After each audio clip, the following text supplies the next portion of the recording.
Good evening. This is a special meeting of the Athens Board of Zoning Appeals. The time is 7 p.m. and the date is May 30th, 2017. At this time, I will call the meeting to order.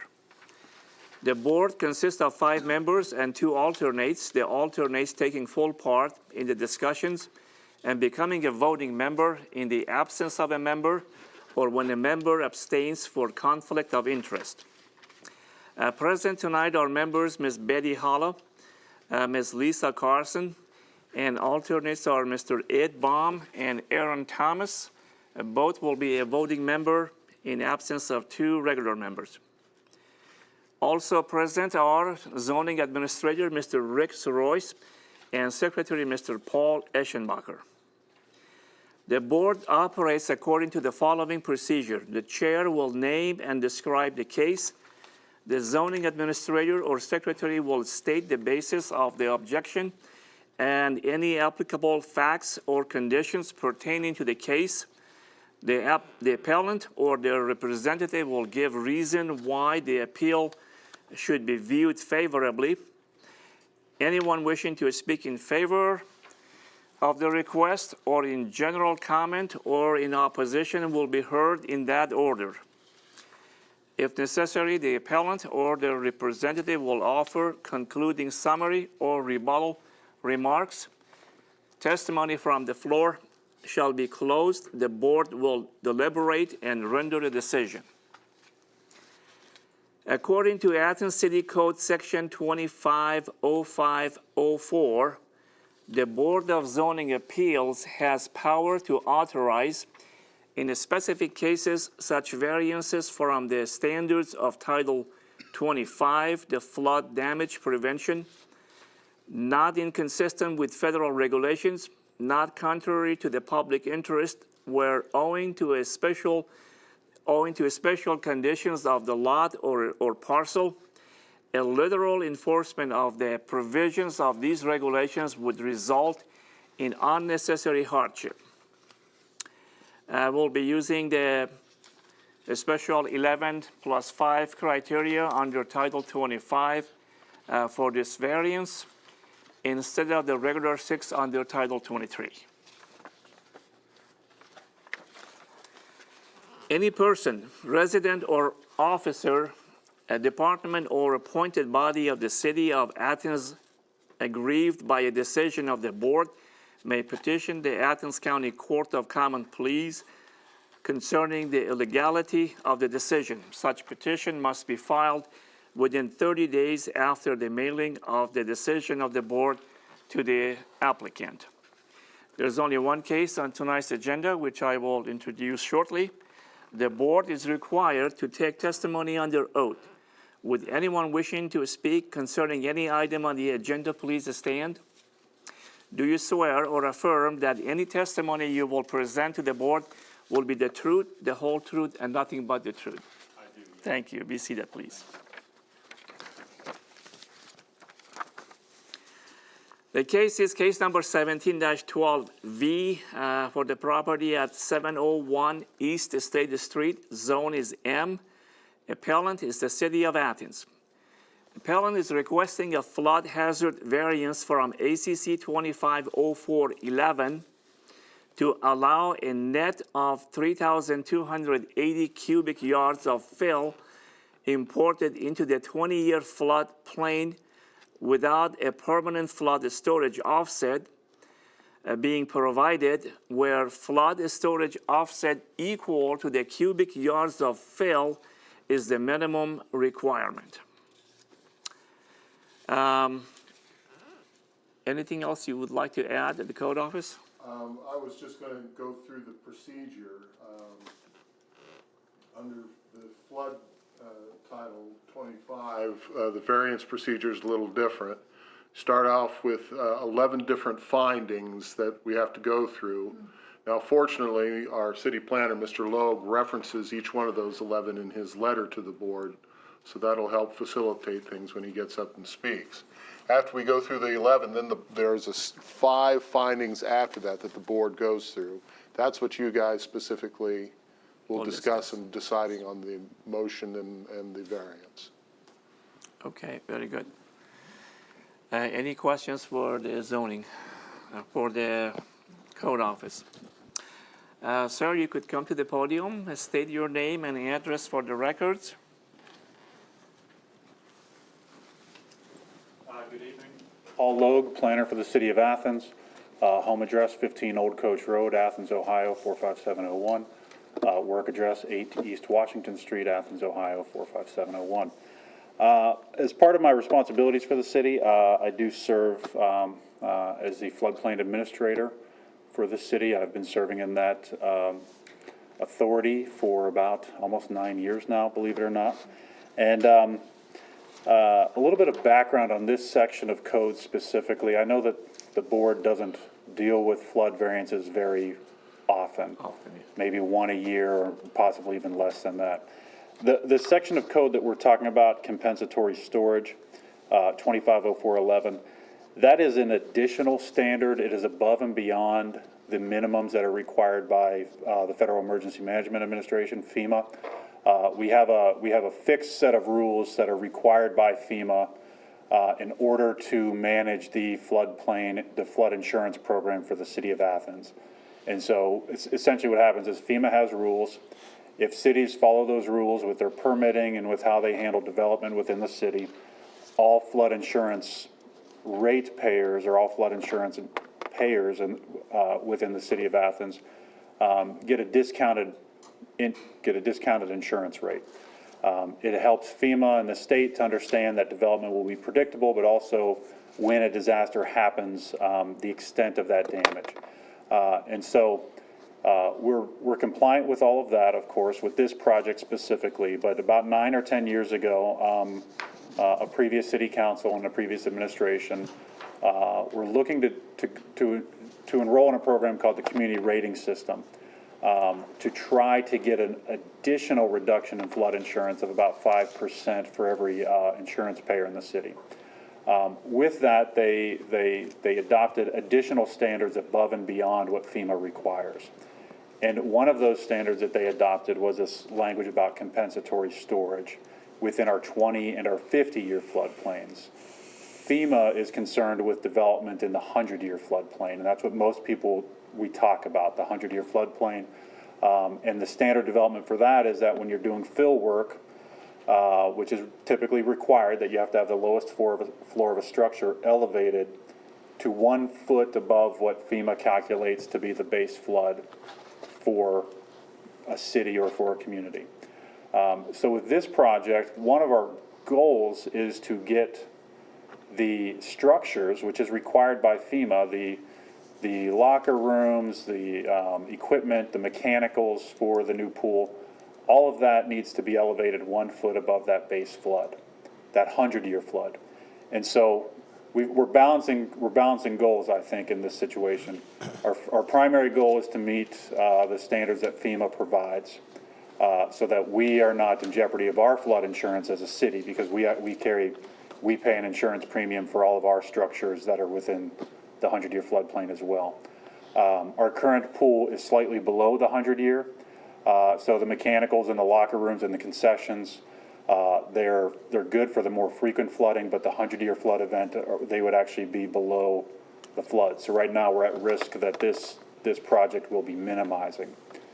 Now, the compensatory storage requirements, it essentially means that if you're bringing dirt into the 20 or the 50-year floodplain, which we are doing in this project, you are required to excavate an equal amount. The goal of that, the primary goal is to work with developers to take dirt from your property and move it. So you're excavating and then you're piling somewhere else, and that'll get you 1 foot above but then there's no change in the amount of dirt on your property.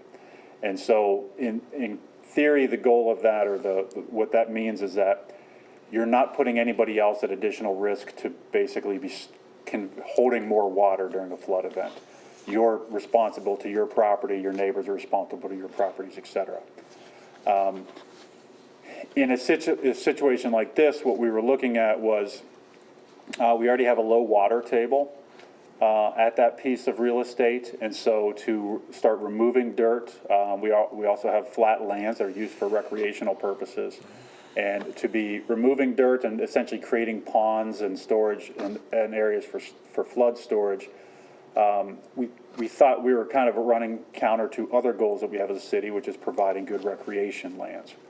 And we felt that as a minimum, since we're meeting our goal of getting the structures elevated to that 100-year flood requirements, the trade-off of bringing in a little bit of dirt into the 20-year floodplain, we, at least from a development standpoint, we thought was a reasonable trade-off. Now, what I've provided to you, is there any questions, or would you like me to go through the 11 points I've enumerated? Nice. Yes, Please. okay. So like Mr. Eschenbacher discussed, the requirements for a variance from Title 25 are somewhat different than the variance requirements for Title 23. What I did was try to enumerate the 11, I'm not even sure of the term for that, but the 11 findings that we were to evaluate on. The first one is danger that materials may be swept onto other lands to the injury of others. Through this project, no unsecured material will be stored in the area where the dirt will be put, so no danger is present. The top of the pool deck, as I said, will be 1 foot above the 100-year base flood elevation, and all buildings, including the pool house, concessions, and mechanicals, will be developed in accordance with Title 25. The second evaluation criteria, danger to life and property due to flooding or erosion damage. There is no danger to life and property any greater than the risk inherent in developing in any floodplain. That is an inherent risk that by having a flood insurance program and a flood mapping program at the federal level, that risk is basically, we're saying it's okay to develop in floodplains, but we're trying to, these are criteria to minimize that risk. Risk is minimized by elevating the structures and by providing a design that minimizes the amount of fill that's being brought in. The susceptibility of the proposed facility and its contents to flood damage and the effect of such damage on the owner. This proposed pool facility will be constructed to minimize the susceptibility to flood damage. The intent of filling in this area is to minimize the risk and bring the building into conformance with the FEMA elevation requirements for non-residential structures. Pools specifically do not have to be elevated, but those that are not are more at risk to what's called hydrostatic pressure, such as cracked decking, pool walls collapsing, and unmoored foundations. So it's hard to believe sometimes, but there are cases where basements and pools, when they don't have water in them, or if they're airtight sealed, when you get enough hydrostatic pressure, which is basically below ground flooding, you might be standing on the soil and it's soggy, but you're not underwater. But the water, the ground is so saturated, and all that water pressure coming from below physically pops it up out of the ground. There are cases of that happening in floodplains with both public and private swimming pools. I've seen cases in Athens County of basements getting so much pressure that they've popped out of the soil. We haven't had one in a while. The last one I'm aware of was about 6 or 7 years ago in either Chansey or Jacksonville up in northern Athens County. So that is a real risk if we were to build below. But by bringing that fill up and elevating, we're minimizing that risk. And then the other advantage we have is that the swimming pool almost always has some water in there, even in the winter. And so there's that would balance out that hydrostatic pressure as well. Number 4, the importance of services provided by the proposed facility to the community. Public swimming pools, they've been a fixture of our community for about 4 generations now. We used to have the Crystal Pool, which was on the west side of Athens, also in the floodplain off of Union Street. And then we have our current city pool at the Athens Community Center. As I state here, the pool provides an important recreation and fitness option for the Athens community. Additionally, the pool is used as a cooling option during peak summer temperatures. I think if the temperature goes over 90 degrees for more than 2 days, the pool is open to all at no cost to try to help out. Availability of alternative locations that are not subject to flooding or erosion damage. We did evaluate several alternative sites on the community center campus. All of the areas that we identified were actually had lower ground that would require more fill for construction and would be subject to greater flooding frequencies. Because of the size of a public swimming pool, the availability of real estate that the city of Athens actually owns, and the availability of utilities, and the complexity of developing in a city that has nothing but floodplains and hillsides, we were not able to find a viable alternative location for this. Number 6 is the necessity of the facility to a waterfront location where applicable. In this situation, I believe that's not applicable. It's not relevant to this request. The compatibility, of the proposed use with existing and anticipated development. Obviously, the swimming pool is compatible with the recreation center campus and that area of the city. Historically, our pool has been there. The current pool has been on that site since the early 1970s. We have all kinds of recreational activities in that location. It's also close to many city neighborhoods where we have a lot of pool patrons, and so it's convenient for them. And it's a replacement of our existing pool, which has been at that same location since, I think, 1971. Relating to the proposed use of, number 8, relationship of the proposed use to the comprehensive plan and floodplain management program for that area. Our comprehensive plan does not really address this pool. It's just assumed that that is the location of our city pool, both in our comprehensive plan as well as in our Arts, Parks, and Recreation Master Plan that was completed in 2014. And in that master planning process with the Arts, Parks, and Recreation, it was more or less assumed that a new swimming pool would also be located at that location. We've been working closely with our engineers and the design company who is on contract for this project to develop a site plan that reduces the amount of fill as best possible and keep the project in compliance with those FEMA standards.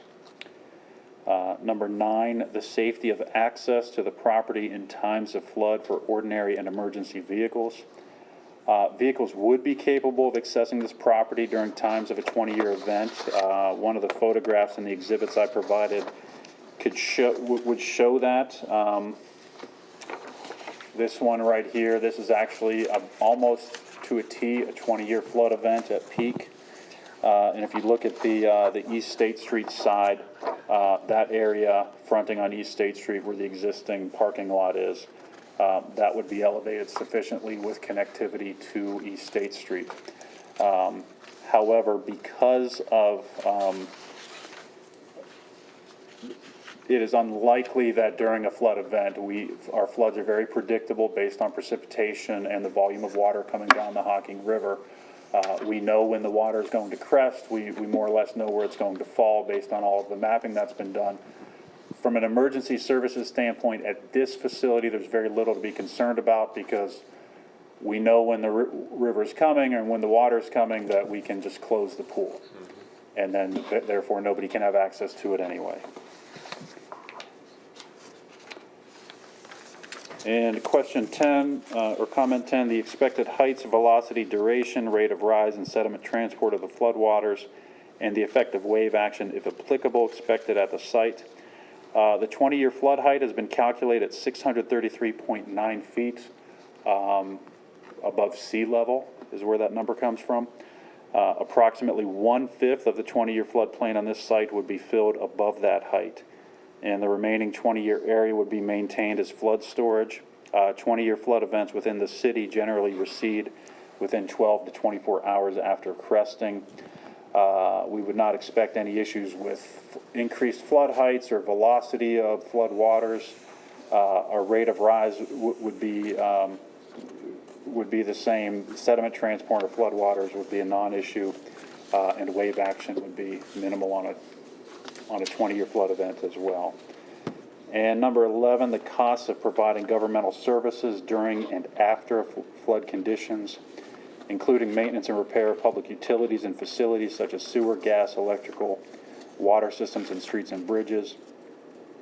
And I commented few, if any, government services would be needed at that site during and after flood events. Public utilities will be designed to withstand flood events, and all structures and mechanicals will be elevated above that base flood elevation.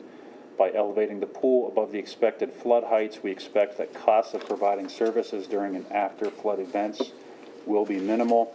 And I would add to that, to my knowledge, although we have experienced flood events in that location historically, since that pool, the existing pool has been open, I'm not aware of any costs being added to, or any governmental services being needed at that location during any flood events.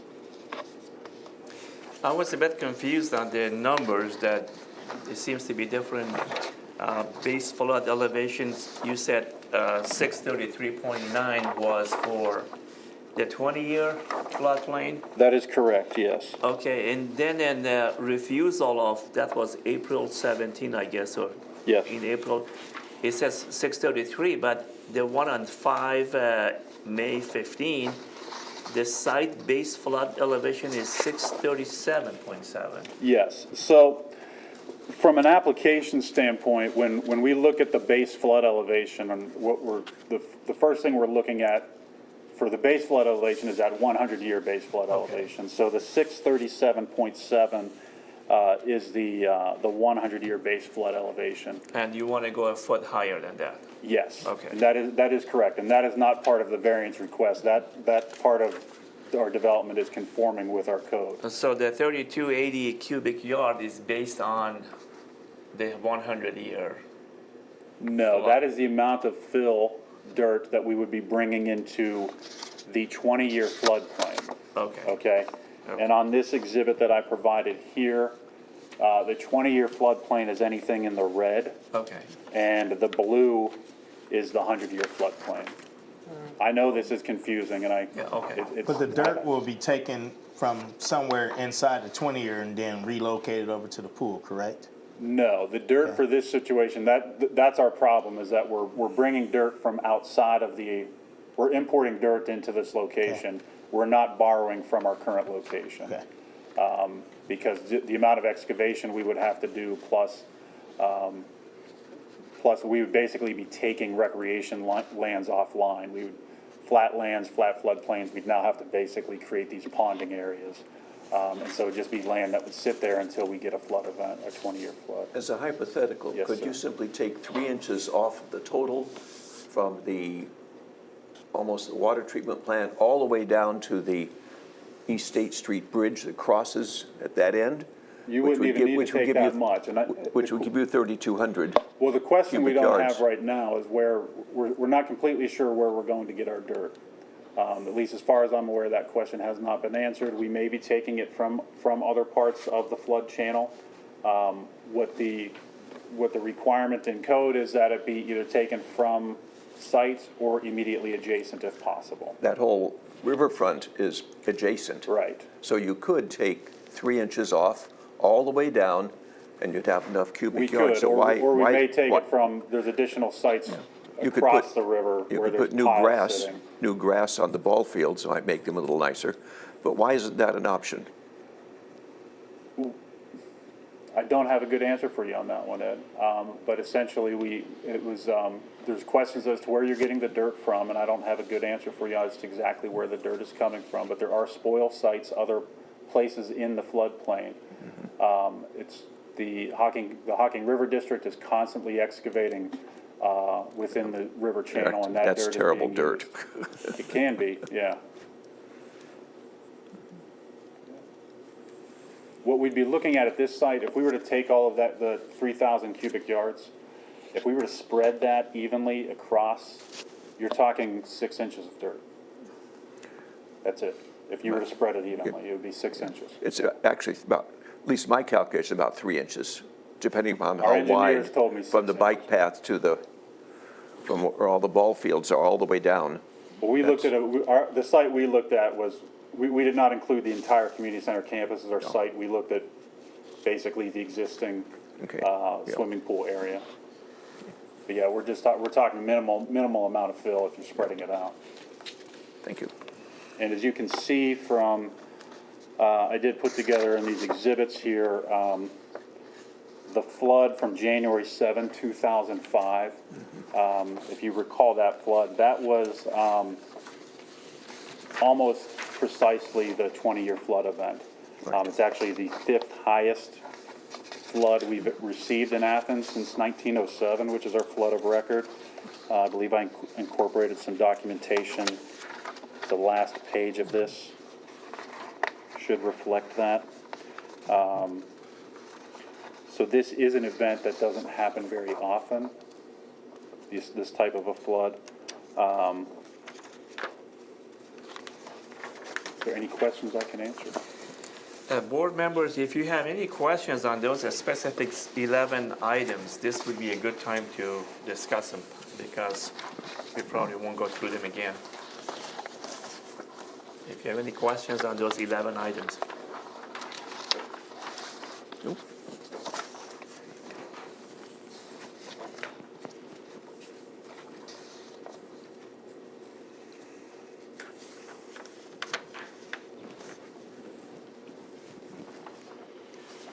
So I'm not sure if I remember what the plan was. You're gonna fill the old pool, or you're gonna leave it open for as a storage room? No, the new pool will be built at the current location, so Oh, okay. we'll basically be demolishing,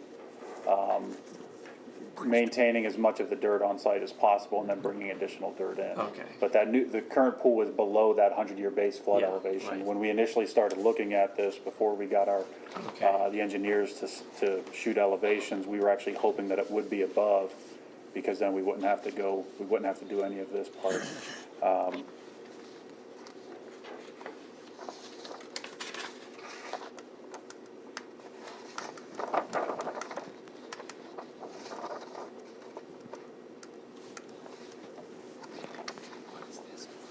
This is it's called the competition pool, so these are laps for people. And this is the present pool? No, it's not the present pool. It's in the same place, sort of, but it's a different shape. This is called the leisure pool. Oh, okay. So, but neither one of them is very deep at all. This one is less than 5 feet deep, and I'm not sure about that one. Okay, no questions? You may be seated for now, and Thank then you. we might ask more questions. Thank you for your time. Thank you for preparing all these documents. So folks, do we want to discuss this, go to the motion, or what's the plan? I think we should have a motion and then go through the 5 things and Okay. see how it plays out. And I'll make a motion. I move that we grant a variance to the property at 701 East State Street from a flood hazard from section ACC 250411 to allow a net of 3,280 square cubic yards of fill imported into the 20-year flood plain without a permanent flood storage offset being provided, where the flood storage offset must be equal to the cubic yards of fill as the minimum requirement. Second. Okay. Variances shall only be issued upon, by the way, is there any one last chance that talked about the first 11? I think they're okay, right? I think they make sense. Variances shall only be issued upon A, or 1, a showing of good and sufficient cause. Well, I think that they have done that. It's quite clear that our old pool has outlived its usefulness, and they have spent a lot of time thinking about a new one. Yeah. And we need a pool for our population, and it's good to make it so that it's not going to be flooded more than it needs to be. I agree. Right.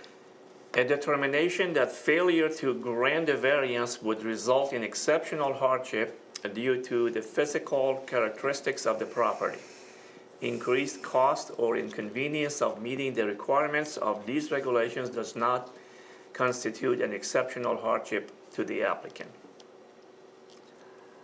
I don't think it's a matter of cost so much as just a matter of the outlay of the land and being in the floodplain. Well, among these many papers, it was pointed out that they could do this more cheaply if they didn't build 1 foot above, but they decided to recommend going with the 1 foot above. So Right. they themselves have not declared the cost something that they have to consider too harshly.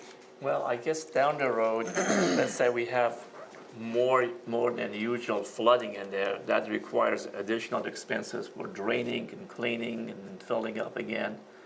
So maybe down the road, having a foot higher, Yes, that would save some money. perhaps. A determination that the granting of a variance will not result in increased flood heights beyond that which is allowed in these regulations. Additional threats to public safety, extraordinary public expense, nuisances, fraud, or victimization of the public or conflict of existing local laws. I see none of those. Okay. Number 4, a determination that the structure or other development is protected by methods to minimize flood damages. Yes. Yes. And the last one, a determination that the variance is the minimum necessary considering the flood hazards. Word is under my, okay, to afford relief. We're good on that?